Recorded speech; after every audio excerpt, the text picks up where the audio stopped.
Hey everybody, happy Friday. Welcome to our third remote learning panel. We have three of our superstar teachers with us today.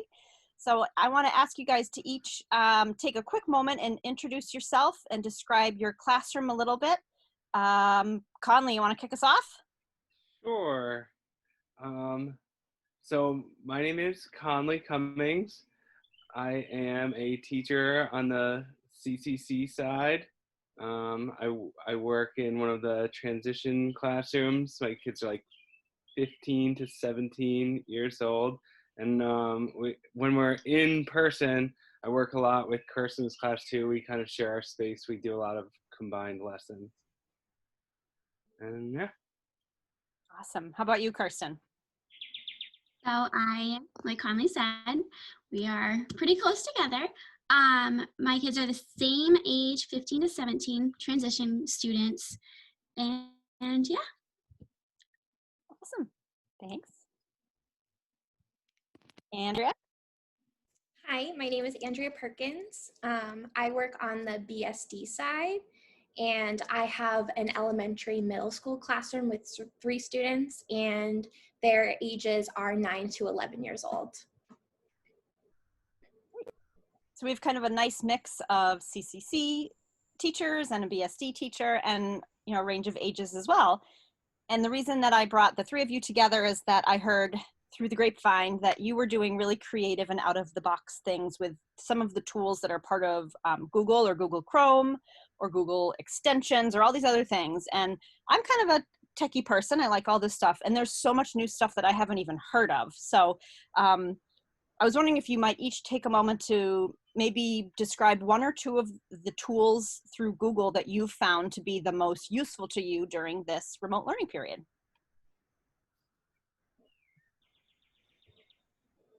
You're welcome to go first, Conley, or if somebody else wants to jump in, doesn't matter. All right. I'll go for it. All right. So one of the things that I have just recently started using and have gotten really into, it's called Jamboard, and it's one of the Google extensions. And I know like a lot of teachers have been, and I was doing this before, have been using like Google Slides or Choose It Maker, and then were able to give up screen control when they were doing that. And Jamboard is nothing super different. I just have found that it's a lot more simple, and I like that element of things. So it really only has like 2 features in it. It's like pictures and these little sticky note things that you can add in. And then you don't need to do any extra like Google image searching. You can do it all within the same slideshow, which I like. So there's no copy and paste. There's no like going between tabs. You can just use the feature itself and put in images, and then sticky notes on top of that. So I've really enjoyed using that because then you can, like I can put in instructions either for a student, or I can put instructions for a parent if it's a resource for home. So you can make an activity and give it right to them, and have the instructions embedded in a sticky note on the page. So it's just like as if you would go to like Google Drive or whatever. I think you're going to share a tutorial, right? I don't know. Yeah, I don't that's know the what's plan. out there on Jamboard. I'm happy to talk to anybody about it. And then just a couple Send things I've me an been able. example of something you've created that we could share with the rest of the faculty too. Yeah, and so like yeah, one of the things that I've made is that I really like doing with my students is I have like a written instructions program. So there's like 5 written instructions, and then there's a picture of a store shelf, and they have to stock the shelf. So we get to practice sort of a vocational skill like that, right online, and something that could translate into an actual job for them. So doing things like that has kind of pushed me to be a little bit more creative. We've also done one with their laundry machines. Like I got pictures of their laundry machines at home, and the kids were like, they could go through like the sequence. So I won't talk too much more because I know other people have to, but there's cool stuff you can do. You can sort of embed prompting in the sticky notes, things like that, because they come in different colors. Mhm. So if you are focusing on one word or something like that, you can give up screen control. So it's been cool to mess around with. That sounds awesome. I will seek out some of your examples to share with the rest of the staff. Yes, I'd be happy to meet with anyone or talk with anyone. Very cool. One. Kirsten, have you found other tools that have been useful for you through Google? So yeah, I kind of went the other route with going kind of sticking towards the Google Slides, and I'm not the best tech savvy person. So, but I actually was talking to speech and was trying to figure out ways that I can prompt students. I mean, it's hard through Zoom, it's hard virtually without saying it, or there's no really gestural prompts that we can kind of do. So we thought of a way to, it's through when you share your screen through a Google slide, it's called an annotate button. So we would use the annotate button, and there's highlight, text boxes, all different types of tools for students to kind of engage. You can do it yourself and really go on the screen. And I usually use it for a morning meeting when some of my students really benefit with those sentence starters. So if it's a photo of the day, I'll start like, I see, and then highlight it so they can see that that's their sentence starter. And that really helps. And I'm actually get taken back on those promptings. So they're really grow into it. So it's awesome. And then I'm also using the First Then board that they usually have at school.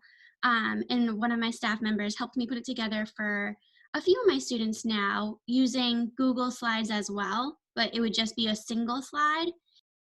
And then the same thing with the token board. That's been very helpful. I know at first it was kind of hard to engage the students, and once we found out, okay, we can do it through Google Slides, it's a little different, but just having that visual there during a one-to-one session or even a whole group session has been very helpful. So that's what So I've are been those using. those are Google extensions? Those are Google Slides, just Okay. one slide. But the annotate is a Google extension? Yes, Cool. yes, through Zoom. Okay. So, yeah. Awesome.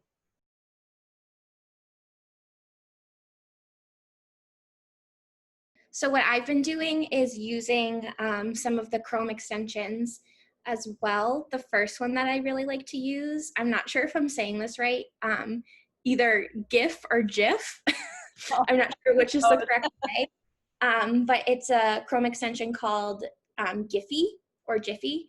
And what really works for me is they have a whole American Sign Language library. So if you type in American Sign Language and then the word you want, chances are it's there. They have everything. And so I really incorporate that into my like one-to-one lessons and also my morning meeting because it is moving. And so that really, I think, gives the students a better picture of the sign rather than just like a 2D picture.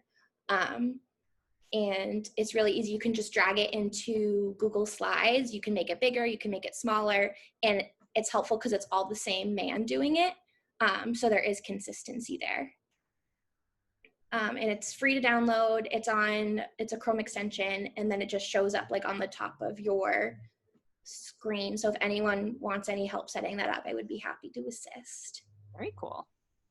And then another thing I've been using is this website called slidetogo.com. And it's a free website where you can download different Google Slide backgrounds.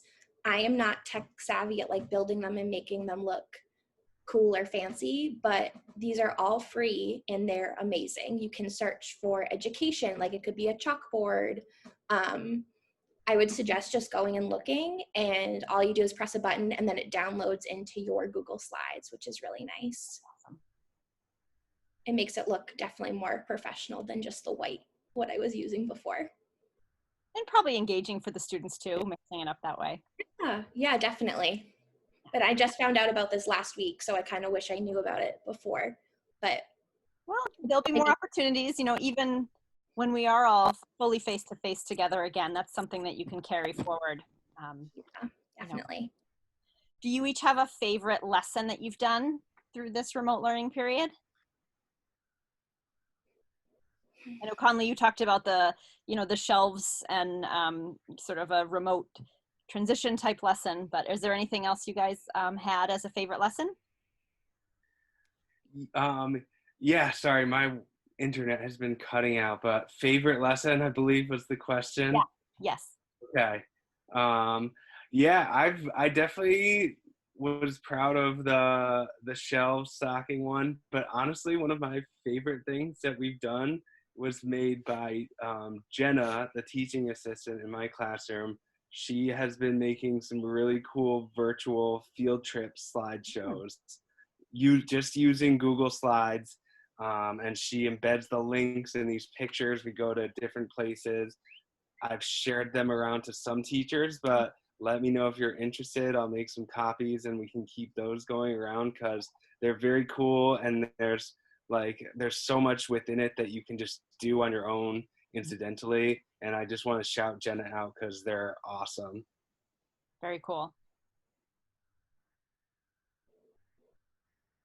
I think I'm in between two.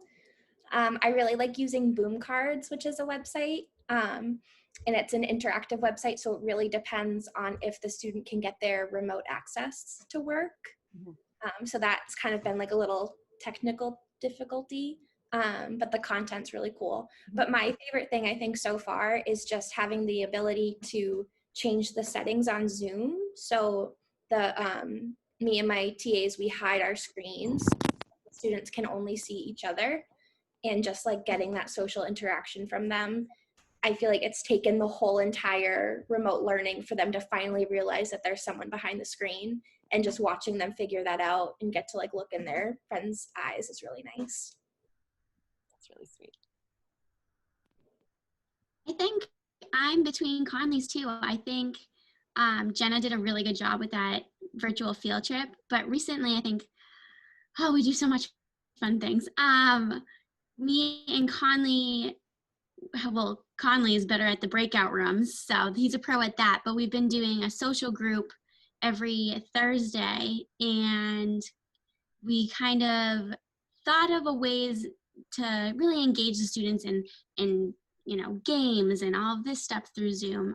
So we did one yesterday, and we kind of made teams and we challenged each other on a logo game, and it was really nice to be able to break up into different rooms and have that competition, because our kids really thrive off of that. So it was really awesome to use those breakout rooms in different ways, and really build the competition. So I think that was one of my favorites.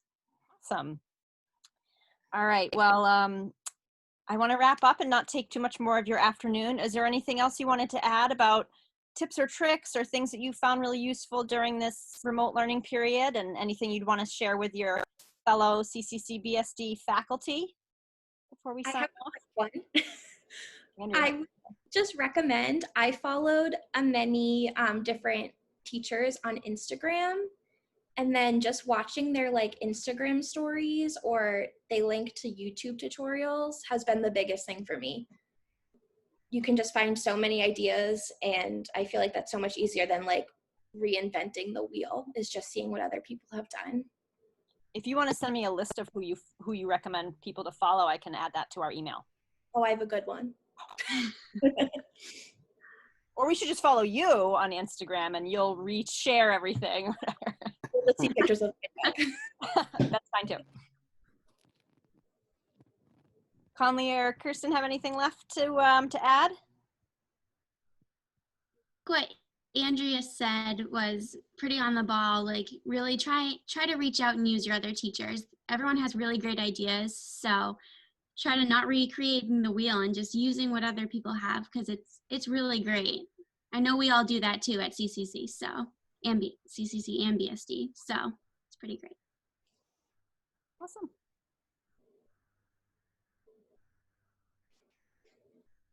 I'm not hearing you, Conley. I don't know if anybody else is. Oh, I think there you are. Okay. There you are. Okay. I would just like to sort of